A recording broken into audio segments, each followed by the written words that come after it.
Greetings and welcome to the Astronomy Picture of the Day podcast. Today's picture for October 29th of 2025 is titled Dust Shapes of the Ghost Nebula.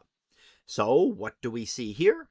Well, here we see what is known as the Ghost Nebula, and that's not to be confused with the Ghost Head Nebula that we looked at a few days ago. The Ghost Head Nebula is a nebula in the Large Magellanic Cloud, whereas the Ghost Nebula itself is actually within our own Milky Way and is actually located in the constellation Cepheus in the northern sky.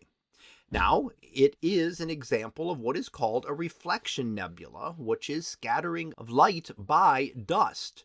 So we're seeing a very dusty area and a star-forming region that happens to exist in this portion of the sky.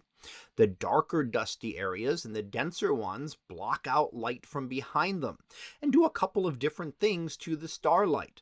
They will first of all cause it to be fainter, and there are regions where it will be completely blocked off and you cannot see light behind it. So some of those very dense areas where it looks like there are no stars present actually is not the case. There are stars behind them. We simply cannot see them because there's too much dust in between that has blocked out the light.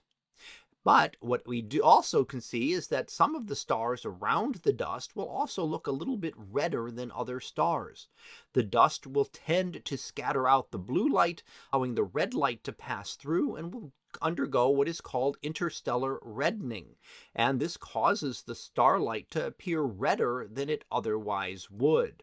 And that's one way to help us measure the amount of dust in various areas.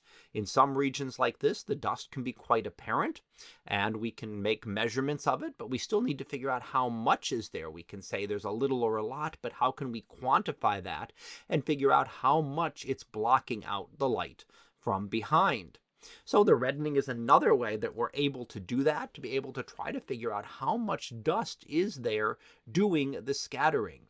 It also tells us the properties of that dust, so we can learn something about this material present between the stars and learn about how it affects star formation.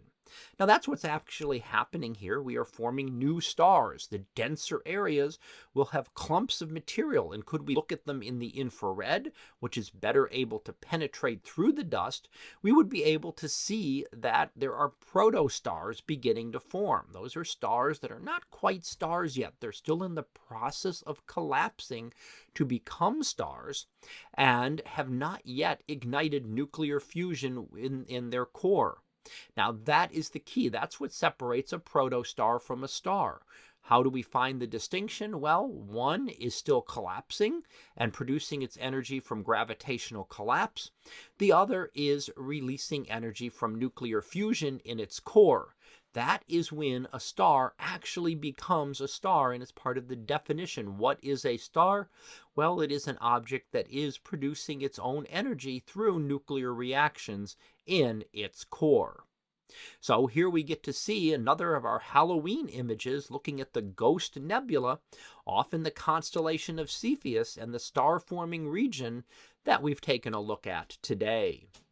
So that was our picture of the day for October 29th of 2025. It was titled Dust Shapes of the Ghost Nebula. We'll be back again tomorrow for the next picture. So until then, have a great day, everyone, and I will see you in class.